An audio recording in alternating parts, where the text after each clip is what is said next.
अस्सलाम वालेकुम। आप देख रहे हैं प्रोग्राम एजेंडा 5। मैं हूं खतीजा राठौर। आज सुप्रीम कोर्ट का बड़ा फैसला आया है। 3 साल बाद पाकिस्तान तहरीक इंसाफ को बड़ा रिलीफ मिला है। साथ ही हमने ये भी देखा कि नौरीन नियाजी की बानी पीटीआई से आज अडियाला में मुलाकात भी हुई है। और साथ ही सुप्रीम कोर्ट का ये भी फैसला है कि डॉक्टर फैसल सुल्तान और बहन डॉक्टर उज़मा खानम को बानी पीटीआई से मुलाकात की इजाज़त दी जाएगी। जो पैनल बनाया जाएगा डॉक्टर का, उसमें बहन भी शामिल है, ताकि ये वैसे भी हमने देखा था कि पाकिस्तान तहरीक इंसाफ का मुतालबा था कि बानी पीटीआई की हमशीराओं की मुलाकात करवाई जाए और साथ ही जो इलाज है उससे भी फैमिली को आगाह किया जाए।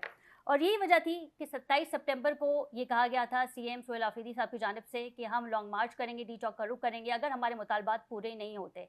फिर सवाल ये भी है कि 27 सितंबर की जो कॉल दी गई है, क्या वो वापस ली जा सकती है? क्योंकि अब यूं लग रहा है कि मुतालबात जो हैं वो पूरे हो रहे हैं। अगली समात जो है वो 16 सितंबर को होगी, यानी कि ये जो ड्यूरेशन है इसमें बानी पीटीआई शिफा इंटरनेशनल हॉस्पिटल में होंगे, जहां पे मेडिकल बोर्ड उनका इलाज करेगा। साथ ही बहनें भी मौजूद होंगी। अगर माजी को थोड़ा डिस्कस कर लिया जाए तो साबिक वजीर आजम नवाज शरीफ साहब को भी रिलीफ पाकिस्तान तहरीक इंसाफ की हुकूमत में मेडिकल बुनियादों पर ही मिला था। और हमने ये भी देखा था कि वो बैरूनी मुल्क गए थे जहाँ पे उनका इलाज हुआ था। अभी तमाम सिनेरियो जो हैं वो वापस देखने को आ रहे हैं। हिस्ट्री जो है वो खुद को रिकॉल कर रही है। साबिक वजीर आजम इमरान खान साहब को भी अब क्या मेडिकल बुनियादों पे रिलीफ मिल सकेगा? आज कोर्ट में ये तमाम चीज़ें डिस्कस हुई हैं कि बानी पीटीआई की पल्स और एंजियोग्राफी के हवाले से भी वकला और जजेस में बातचीत हुई है। लेकिन साथ ही चीफ जस्टिस का ये भी कहना था कि ये जो मुलाकातें हो रही हैं बहनों की, प्लस शिफा इंटरनेशनल हॉस्पिटल में जो है उनको मुंतकिल किया जाएगा, तो बहनें मीडिया टॉक नहीं करेंगी, यानी सियासी गुफ्तगू जो है वो नहीं होगी। अब तक रिकॉर्ड के मुताबिक 48 मुलाकातें हो चुकी हैं बानी पीटीआई की बहनों की बानी पीटीआई से। इन तमाम तर चीज़ों पे हम बात करेंगे। और साथ ही इस वक्त पाकिस्तान पीपल्स पार्टी भी थोड़ा नाराज़ है, खफा है आज़ाद कश्मीर के इलेक्शन के हवाले से। और आज हमने ये भी देखा कि सिंध के सीनियर वजीर शर्जील इनाम मेमन साहब ने भी मीडिया से गुफ्तगू की है। एक तरफ तो नई यूनिट्स बनने की बातें हो रही हैं और पाकिस्तान तहरीक इंसाफ अपने टेन्योर में, अपने दौर में ये बात वाज़ेह कर चुकी थी कि ये जो नई यूनिट्स हैं ये बनने चाहिए। और फिर जो खबरें हैं वो भी गर्दिश कर रही थी। अगर मैं बात करूं तुर्क मीडिया के हवाले से, तो उनका भी यही कहना था कि रजब तैयब अर्दोगान ने जो है वो बातचीत की है पाकिस्तानी हुकूमत से कि बानी पीटीआई को जो है वो तुर्की शिफ्ट कर दिया जाए। तमाम तर चीज़ों पे हम बात करेंगे। हमारे साथ मौजूद है अजहर सिद्दीक, रहनुमा है पाकिस्तान तहरीक इंसाफ के। नईम करीम चौधरी साहब हमारे साथ मौजूद हैं। जुल्फ़िकार अली बदर साहब हमारे साथ मौजूद और माहिर कानून है तंसीर बुखारी साहब। आप चारों को प्रोग्राम में वेलकम करते हैं। सबसे पहले रुक कर लेते हैं अजहर साहब का।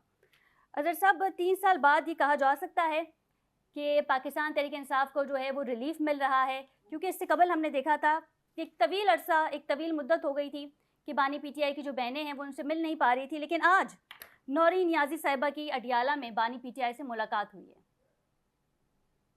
बहुत शुक्रिया जी। ये कहना कि ये बहुत बड़ा रिलीफ है, ये तो आप समझ लें कि ना एक पानी में एक बुलबुला या चंद कतरों के बराबर ये एक रिलीफ है। और ये रिलीफ इमरान खान साहब का हक है।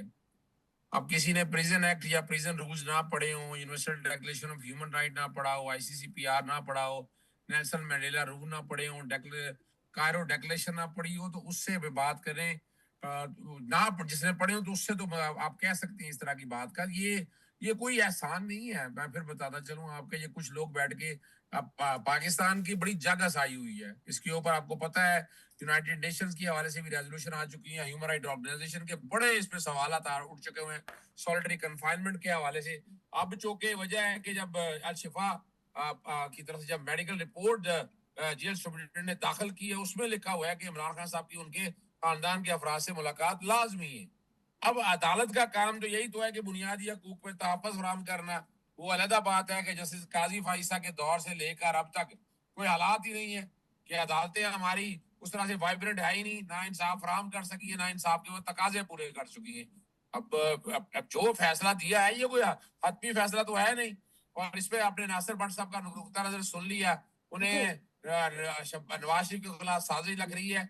वो दिन भूल गए जब इमरान खान के खिलाफ साजिशें हो रही थी। चले हम आगे चलते हैं। फिर दूसरा बड़ा हैरान कुन है, हमारे वजीर कानून जो है वो अपना न कानून के तालिब इल्म क्या वकील है बड़े अच्छे वाले, लेकिन उनका ये कहना कि ये रिलीफ सारे कैदियों को जो है, बड़ी हैरानगी हुई उन्होंने अपनी गवर्नमेंट के अगेंस्ट खुद ही चार्जशीट पेश कर दी है कि वो उनकी गवर्नमेंट में लोगों कैदियों को रिलीफ नहीं मिल रहा, वो रिलीफ जो उनका हक है। अब ये जो हक है इमरान खान साहब को मिल रहा है, अल्लाह करे कि ये जी मंतकी हंजामता करे, ये ना हो फिर बीच में से छीन लिया जाए। और अगर फैसले को देखें, अदालत ने सारी चीजों को सामने रखा है, एतराजात भी देखे हैं एडवोकेट जनरल इस्लामाबाद के, अटॉर्नी जनरल पाकिस्तान के, यानी बजाय ये कि ये लोग फैसिलिटेट करते हैं कि नहीं जी हमें कोई एतराज नहीं है, वो अब बैठ के एतराजात लगाकर आपने आपने साबित अच्छा, कर लेकिन दिया ये है भी तो बात कि हुई आप ना अज़हर साहब कि बहनों को मुलाकात की इजाज़त भी मिल गई। आज हमने देखा नौरीन साहिबा भी गई, शिफा इंटरनेशनल हॉस्पिटल में जो है वो मेडिकल बोर्ड में डॉक्टर उज़्मा का जो है नाम वो भी अब सामने आ गया है। लेकिन उनसे फिर ये हल्फ़ भी लिया गया है कि वो मीडिया टॉक नहीं करेंगी, कोई सियासी बयान नहीं देंगी, क्योंकि यही वजह है कि जिस तरीके से बहनें सियासी बयानात दे रही थी तो मुलाकात पे पाबंदी लगा दी गई थी। अच्छा, मैं तो पता है आपको पता है मैं ह्यूमन राइट्स का बड़ा स्टांच सपोर्टर हूँ। मैं तो ये जो अगर पाबंदी अगर लगाई गई है, जिस तरह से पाबंदी लगाएगी, मैं तो उस पाबंदी को गैर कानूनी और गैर आईनी समझता हूँ, बैनुल अक़वामी कानून की भी और पाकिस्तानी कवानीन के तहत भी। ठीक है ना जी? तो ये कोई इतना बड़ा रिलीफ नहीं है जिसको बहुत बड़ा रिलीफ बनाकर सही। बताया जा रहा है। ये हक था उनका, उस हक को लेने में जितना वक्त जाया हुआ है, जो लोग कसूर है उनके खिलाफ ना सिर्फ एक्शन लिया जाए बल्कि उनको भारी जुर्माने आयद किए जाए और ऐसे लोगों को इसी तरह जेल में डाला जाए जिस तरह इमरान खान को डाला जाएगा, तब इन्हें अंदाजा होगा कि कितना मुश्किल काम है जी। बिल्कुल ठीक है। नईम साहब, आप क्योंकि इस वक़्त हुकूमत में हैं, बड़ा फ़ैसला आया है सुप्रीम कोर्ट का। पहले तो हमने देखा था कि बानी पीटीआई से मुलाकातें नहीं हो रही थी, लेकिन अब जो मुतालबात थे पाकिस्तान तहरीक-ए-इंसाफ के, वो ये थे कि मुलाकात करने दी जाएगी और साथ ही शिफा इंटरनेशनल हॉस्पिटल जो है, वो मुंतकिल किया जाएगा। माज़ी में हमने ये भी देखा था कि इसी पाकिस्तान तहरीक-ए-इंसाफ की हुकूमत में नवाज़ शरीफ साहब को जो है, वो मेडिकल कंडीशन की बुनियाद पे बैरून मुल्क भी भेजा था। जी, बिस्मिल्लाहिर्रहमानिर्रहीम। बहुत शुक्रिया खदीजा। देखें, बात ये है ना कि जो कानून के अंदर जितनी चीज़ें मौजूद हैं, वो उसके मुताबिक ही इसके ऊपर अमल हुआ है। कोशिश इससे पहले भी की गई थी, आपको पता है कि प्राइवेटली उनकी आँख का भी चेकअप कराया गया, ठीक है ना, उसके जेल के अंदर भी करवाया गया, जेल से बाहर भी करवाया गया।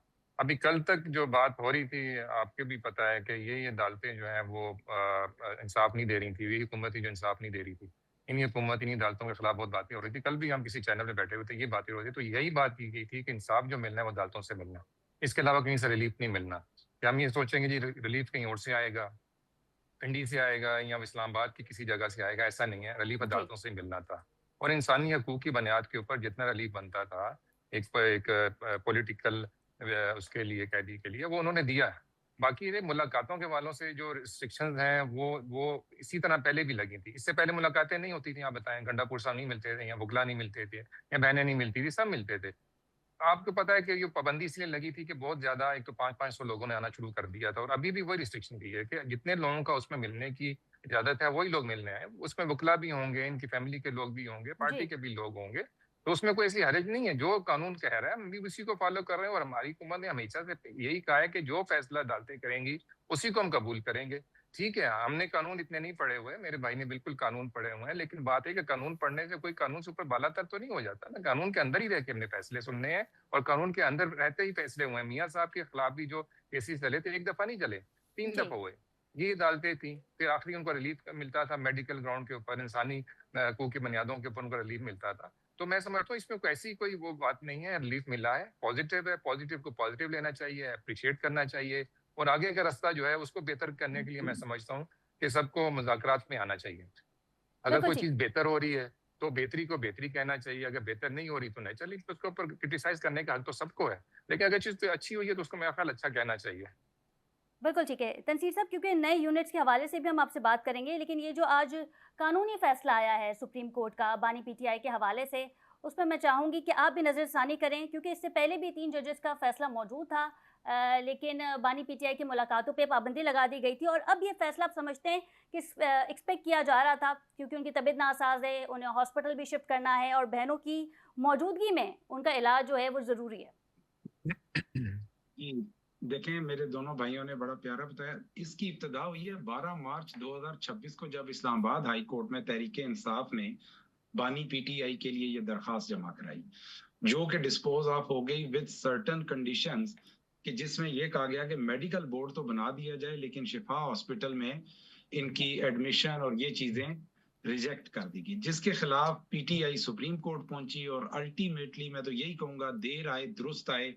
एक शहरी का आयन के तहत ये हक है कि वो कैदी जरूर है लेकिन कैदी के भी हकूक हैं, जैसे अजहर सिद्दीक साहब ने अपने स्टार्ट में बताया। तो देर आए दुरुस्त आए। अब इसको जिस मर्जी से को रिलेट करते रहें, लेकिन फैसला तो 3 रुकनी बेंच सुप्रीम कोर्ट ने दिया है कि तहरीके इंसाफ के जो बानी हैं उनको ये रिलीफ दिया जाए कि उनका इलाज मुआवजा उनकी फैमिली की मौजूदगी में, उनके अपने डॉक्टर कंसल्टेंट्स की मौजूदगी में दिया जाए। तो इसको अप्रिशिएट करना चाहिए, ना कि तनकीद करनी चाहिए। बस आप ये समझ लें, अभी नवाज शरीफ साहब का भी तकाबल किया जा रहा था तो उनका भी इसी देर के साथ ही फैसला हुआ था। ऐसा नहीं था कि वो जेल गए थे और जेल जाने के फौरन बाद उनको ये रिलीफ नहीं, वो मिला था। चुरंगी तो वहीं से घूमनी पड़ती है, अदालत ही फैसला करती है, फिर उसके बाद ये डिसाइड किया जाता है कि आया इलाज पाकिस्तान में होगा या फिर बैरून मुल्क में बाहर होगा। सेम, बिल्कुल, एब्सोल्युटली राइट। तो ये सूरत हाल है। चलें, एक अच्छी चीज है, एक बड़ी पार्टी है, एक हकीकत है, उसका वो बानी है और उसका ये हक बनता था कि अगर उनकी आंखों का मसला है, उनका कोई और आर्जा है, तो उनका एक बेस्ट, जिसे कहते हैं मॉलेज और बेस्ट हॉस्पिटल के तहत इलाज किया जाए और विद इन पाकिस्तान किया जाए। ये अभी भी तहरीके इंसाफ के पलड़े में एक मुस्बत चीज है कि बैरून मुल्क की इजाजत ना मांगी है अभी उन्होंने, ना उन्हें मिली थी। बिल्कुल ठीक है अजहर साहब, क्योंकि बानी पीटीआई की इलाज के हवाले से हम बात कर रहे हैं, लेकिन नेशनल डायलॉग कमेटी ने भी, हमने देखा था माजी में वजीर आजम से रुजू किया था और कोर्ट में इस्तदा भी उन्होंने जो है वो दायर की थी कि बानी पीटीआई से मुलाकात करवाई जाए। लेकिन अगर इस चीज़ को भी देखा जाए कि कोट लखपत में इस वक्त सबसे ज़्यादा जो ज़रूरत है हॉस्पिटल मुंतकिल होने की, वो डॉक्टर यास्मीन राशिद साहिबा को है। क्या समझते हैं आप कि आस्ते आस्ते हम देखेंगे कि जो असीरान हैं उनको भी रिलीफ मिल सकता है? जी खदीजा, बिल्कुल आपने ठीक कहा है। डॉक्टर यास्मीन राशिद बुजुर्ग भी हैं, अलील भी हैं और हॉस्पिटलाइज पहले भी थी इस कैद होने से पहले। अगर बानी पीटीआई को ये हक मिल गया अदालत के रास्ते, तो यकीनी तौर पर उनको भी ये हक मिलना चाहिए, इसमें कोई दो राय नहीं है। जी अच्छा, जरा साहब आप मुझे सुन पा रहे हैं?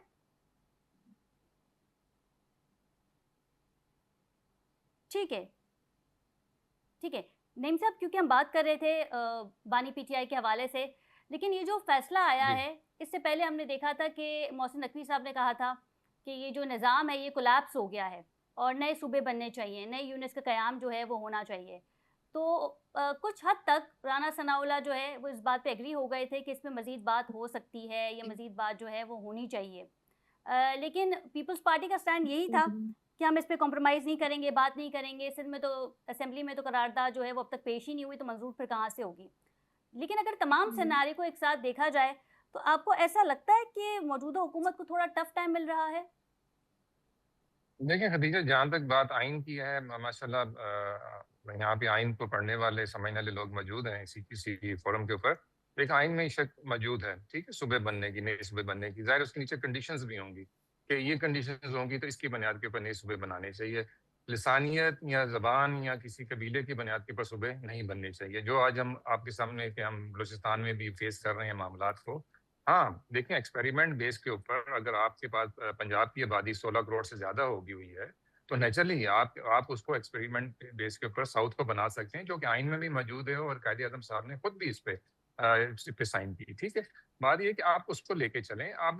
लेकिन एक सूबे की आबादी सिर्फ 1.5 करोड़ से कम है और वहाँ पे भी आप वही सेम रूल अगर अप्लाई करना चाहें, तो मैं समझता हूँ वो मुनासिब नहीं है। आप एक्सपेरिमेंट बेस के ऊपर, कराची, हैदराबाद आपके पास है, वो भी इसी मुल्क, बेशक वो महाजिर होके आए हों, लेकिन हैं तो वो पाकिस्तानी। उनका भी ये दरीना ख्वाब है, वो भी चाहते हैं कि जिनको भी हकूक मिले। तो आप बैठ के पॉलिटिकल पार्टीज को, जितने भी पॉलिटिकल स्टेक होल्डर्स हैं उन सूबों के, उनको बैठाएं और आइन के मुताबिक आप बैठ के बात करें। असम्बलियां मौजूद हैं, आपके पास सेनेट मौजूद है, जो जिन्होंने इसको लेजिस्लेट करना है वो लोग मौजूद हैं, कानूनदान मौजूद है, हमारे पास अदालतें मौजूद है। आप बैठें, उसके बाद डिस्कशन करें, उसके प्रोज एंड कॉन्स देखें कि इसके फायदे क्या होंगे, नुकसान क्या होंगे। देखिए, सूबे बनाने में एक यूनिट भी बना के सब कुछ किया जा सकता है। आपके पास सबसे पहले जब डिस्ट्रिक्ट कि आपकी एडमिनिस्ट्रेशन मौजूद है, आपके पास डिवीजन मौजूद है और डिवीजन आप बढ़ा भी रहे हैं, डिस्ट्रिक्ट भी बढ़ा रहे हैं। बलूचिस्तान में भी बढ़े, 6 से 11 डिवीजन हो गए, उसके बाद डिस्ट्रिक्ट भी जो है वो 25 जो है 41 हो गए।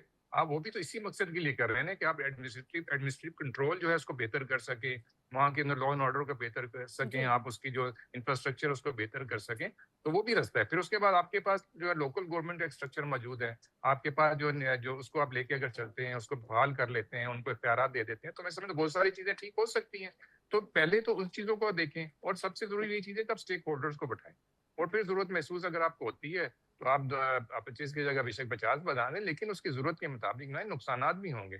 आपके पास पॉलिटिकल पार्टी सारी उस पे नहीं है अभी तक वन पेज के ऊपर के जी आए जी और ये सूबे आप बनाएं, सबको इसमें लेना पड़ेगा। जो अपोजिशन में बैठी हैं पार्टीज उनको भी लेना पड़ेगा और हर सूबे के उसको अपना रेवेन्यू को भी देखना पड़ेगा कि आप नए सूबे बना रहे हैं तो उसका रेवेन्यू फिर वो यहाँ पे एक नई जो है उसके अंदर अमेंडमेंट लेके आएंगे, फिर उसके अंदर नए एनएफसी अवार्ड आप लेके आएंगे, फिर वही आपकी उसके ऊपर इश्यूज होंगे आपके पास फंड्स के लिए, फिर आपको डेवलपमेंट के लिए लोगों के दूसरे सूबों की सही तरफ देखना पड़ेगा। तो ये सारी चीजें मैं समझता हूँ उनको देखते हुए आप प्लेटफॉर्म के ऊपर लेके आए, थिंक टैंक्स बैठे हुए हैं, डिस्कस करें और उसके मुताबिक और अवाम को कॉन्फिडेंस में लेके जी हम ये करना चाहते हैं तो इसके ये फायदे भी हैं, तो उसके मुताबिक ये चीजें की जा सकती ये आइन में शिक मौजूद है, सही बट लेकिन वही अगर जरूरत है तो टू बनाएं थर्ड आप, मेजोरिटी उसके की बाद जो है वो ज़रूरत होगी कौमी असेंबली में भी और जी साथ ही सूबाई असेंबली में भी। जुल्फ़िकार अली बदर साहब ने भी हमें ज्वाइन किया है, सीनियर रहनुमा हैं, पीपल्स पार्टी से इनका ताल्लुक है। बहुत शुक्रिया जुल्फ़िकार साहब आपके वक्त का।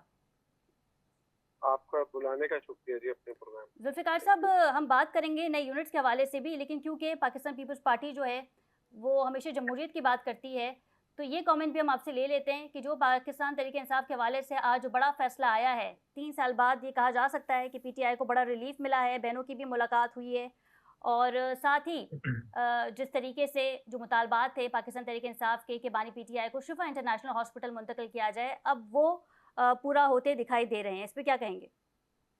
बिस्मिल्लाहिर्रहमानिर्रहीम जी, बहुत शुक्रिया आपने अपने प्रोग्राम में बुलाया।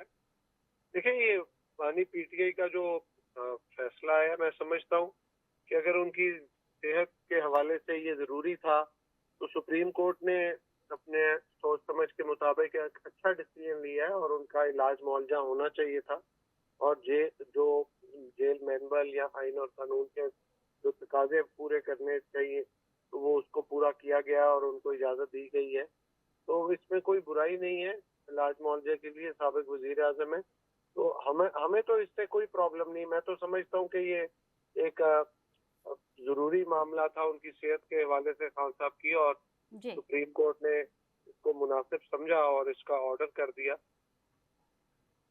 जी जुल्फ़िकार साहब आपको मेरी आवाज़ आ रही है? जी जी, आ रही है। बिल्कुल ठीक है। आप ये कहना चाह रहे हैं कि पीपल्स पार्टी जो है वो इस फैसले को खुशाइन करार दे रही है। जी पीपल्स पार्टी ये समझती है कि जो आइन और कानून के मुताबिक किसी कैदी, खास तौर पे कि एक साबिक वजीर आजम के हवाले से कि अगर किसी को आप इलाज मुआवजे की इजाजत सुप्रीम कोर्ट समझती है कि देनी चाहिए तो उसमें कोई बुराई नहीं थी। तो पीपल्स पार्टी इस तरह के किसी फैसले के ऊपर कोई अपोज नहीं करती। पीपल्स पार्टी को किसी किस्म का कोई प्रॉब्लम नहीं है इस सारी चीज के ऊपर।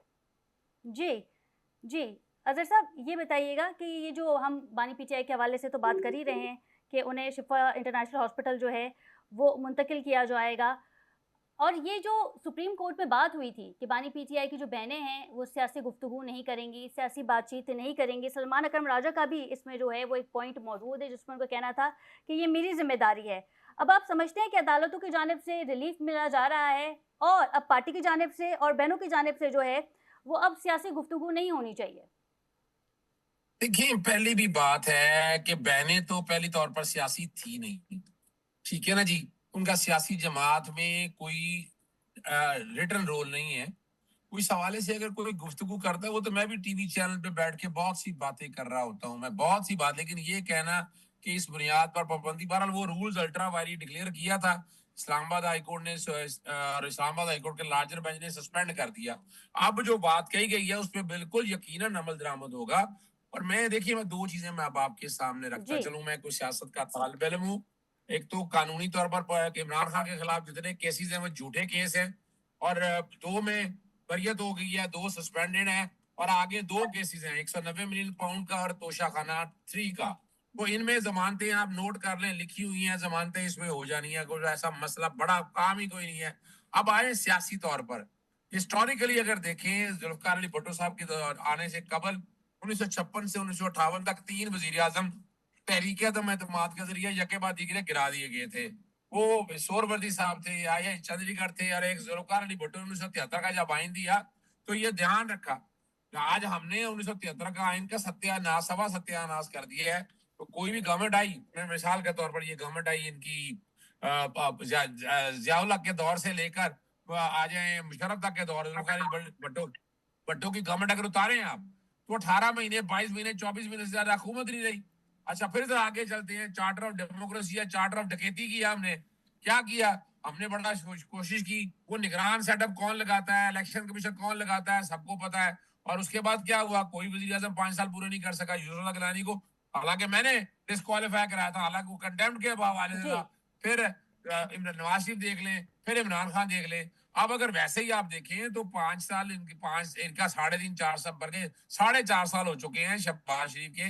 बेहतरीन मुलाजमत की है उन्होंने, बेहतरीन एजेंडा पूरा किया है, नाकाम तरीन वजीर आजम है, नालायक तरीन आदमी है कि जिन्होंने आज तक इस मुल्क की बिल्कुल ठीक है। नईम साहब, ये बताइएगा, ये तो बात हो रही है कि अदालतों के फैसलों पे जो है वो बानी पीटीआई को हॉस्पिटल मुंतकिल किया जा रहा है, बहनों से जो है मुलाकात की जा रही है, लेकिन आपके खुद के वजीर आजम रजीक तारड़ साहब ये कह रहे हैं कि इसी फैसले पे जो है सुप्रीम कोर्ट से रिजू किया जाएगा। देखिए, बात यह है ना कि अब ये रिलीफ है या ये डील है, ये तो अभी आने वाले वक्त में बड़े जल्दी पता चल जाएगा। और हमें वो बातें भी खान साहब की भी और उनकी पार्टी की भी याद आ जाएंगी जो कहते थे कि डील नहीं देनी हमने कभी। तो ये तो अभी देखिए सबके सामने चीजें हैं। बाकी जो कानून के मुताबिक जो चीजें हैं उसको फॉलो करना वो सबका फर्ज है। मैं ये नहीं कहूंगा जी तारड़ साहब ने ये कहा है कि जी उसको फॉलो, उन्होंने भी यही बात की, कल भी ये बात की थी, आज भी ये बयान आए हैं, जितने भी हमारे लीडरों यही बयान आए हैं कि जो अदालतों का फैसला है हमें वही कबूल है, उसी के मुताबिक ही सारा कुछ होगा और इनको भी उसी को फॉलो करना है। जो जिस तरह जो है वो चैलेंज किया जा सकता है। हमने तो ये भी देखा कि उस वक्त जब पाकिस्तान तहरीक इंसाफ की हुकूमत थी तो नवाज शरीफ साहब की तबीयत नासाज थी, प्लेटलेट्स का मामला था, फिर बैरून मुल्क जो है वो इलाज के लिए चले गए थे, तो इस हुकूमत ने रिलीफ दिया था, रिलीफ भी दिया था, उसके बाद चैलेंज भी किया था। आपको याद होगा लाहौर में हाई कोर्ट ने जो फैसला दिया था जब मियां साहब यहाँ पे सरकारी हॉस्पिटल में एडमिट हुए थे, वो सारी चीजें सबके सामने है, उसको चैलेंज भी किया गया था यही लाहौर हाई कोर्ट के अंदर ही। तो वो सारा कुछ रिकॉर्ड के अंदर है। लेकिन मैं समझता हूँ कि ये इंसानी हकूक की बुनियाद के ऊपर रिलीफ दिया गया और मुझे लगता है और मुझे यकीन है कि हमारी हुकूमत इसको चैलेंज नहीं करेगी। और साथ साथ बात ये ना कि जब इंसानी हकूक की बात आती है कोई भी करेगी, मैं नहीं समझता कि इंसानी हकूक की बुनियाद के ऊपर अगर रिलीफ दिया गया है तो उनको वो चैलेंज करेंगी, ऐसी कोई चीज़ नहीं है। और वो उसको वही फॉलो करेगी जो आपके पास कानून के मुताबिक जो फैसला हुआ है सुप्रीम कोर्ट का, उसी को फॉलो करके चलेंगे। उसमें भी आपको पता है टाइम बीइंग 1 महीने का टाइम है, तो ज़्यादा टाइम नहीं है। उनकी तबीयत ठीक हो जाएगी नेचुरली दोबारा वो उसमें चले जाएंगे जब तक उनके फैसले नहीं होते, जब तक उनको रिलीफ नहीं मिलता है। क्योंकि मुझे जुल्फिकार साहब की तरफ भी जाना है, तंसीर साहब भी मौजूद है, लेकिन यहाँ पे एक पॉइंट ये भी है जो मैं चाहती हूँ कि इनिशियली पहले आपसे डिस्कस कर लूँ कि 27 सितंबर को जो लॉन्ग मार्च का कहा था सुहेल आफरीदी साहब ने, और ये कहा था कि 20 लाख बंदा जो है वो पेशावर से डी चौक जाएगा और वहाँ पे जो है भरपूर प्रोटेस्ट किया जाएगा, तो क्या यही वजह है?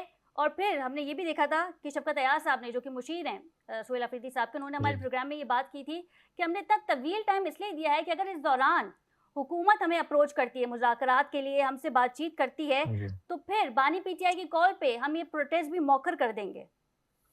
देखिए, मुज़ाकरात की दावत इनको पहले दिन से हम दे रहे हैं ना, ये कोई नई दावत हमने नहीं दी। आपके सामने एक कमेटी बनी हुई है, या सादिक साहब जो हमारे स्पीकर हैं उनकी सरबराही में, तो हमेशा से कहा जाता है कि आप आएँ, आपके यहाँ पे जो नुमाइंदे मौजूद हैं असम्बली के अंदर, सेनेट के अंदर, आपके बैठ के बात करें और बंद गली से निकलें। हम भी अक्सर चैनल्स के ऊपर हमारे भी ये बात करते हैं कि आप बंद गली से निकलें, आए मुज़ाकरात करें, जो मुल्की सालमियत की चीज़ें हैं, नेशनल सिक्योरिटी प्लान है, नेशनल एक्शन प्लान है, उसके ऊपर बैठ के बात करते हैं। हमने सारे चारों सूबों को भी चलाना है और फेडरल को भी चलाना है। बात यह है कि इस चीज़ का, इस रिलीफ का, वो जो एक इनकी थ्रेट है उसकी प्रोटेस्ट की, उससे कोई ताल्लुक नहीं है, बिल्कुल उससे कोई ताल्लुक नहीं है कि जी वो इन्होंने दिया हुआ है 27 सितंबर का, तो उसकी वजह से जो है ना रिलीफ दिया था कि वो उसको पोस्टपोन कर दें। आपको पता है कि ये अगर उस पर जिद पे आएंगे तो ये रिलीफ देने के बाद भी वो प्रोटेस्ट करने पे चले जाएंगे। लेकिन मेरा ख्याल है कि प्रोटेस्ट अगर इसी चीज़ का था कि जी इनको रिलीफ दिया जाए और मेडिकल असिस्टेंस उनको प्राइवेट जो देनी चाहिए वो उनको मिल रही है, लेकिन ये लिंक आप नहीं कर सकते। ये इंसानी हकूक़ की बुनियाद के ऊपर सुप्रीम कोर्ट ऑफ पाकिस्तान ने डिसीजन दिया है, इसके अंदर हुकूमत का कोई डिसीजन नहीं है, ना इसके अंदर हुकूमत ने डर के ये फैसले में कोई ऐसी अपनी इनपुट दी है, ना उनको इस जी जो प्रोटेस्ट है उससे कोई खौफ है, क्योंकि इससे पहले भी प्रोटेस्ट बहुत दफ़ा अनाउंस हुए, आपके सामने हैं, पिछले साल भी हुए, 2025 में भी हुए, लेकिन उनका अंजाम क्या हुआ वो भी सबके सामने है। प्रोटेस्ट के पीछे कोई एजेंडा होता है, कोई मकसद होता है, किसी चीज़ को लेके जी चलना होता है, और अगर उससे रिलीफ मिल गई मुलाकातों का, तो मुलाकातें भी शुरू हो गई। तो मेरा नहीं ख्याल है कि प्रोटेस्ट का कोई जो है ना वो वजूद रह जाएगा, ऑटोमेटिकली जो है ना वो बिल्कुल डिफ्यूज हो जाएगी सारी चीज़। बिल्कुल ठीक है। चारों पैनलिस्ट हमारे साथ मौजूद हैं, इनसे मजीद भी बात करेंगे, लेकिन यहाँ वक्त हुआ एक शॉर्ट कमर्शियल ब्रेक का। Stay with us.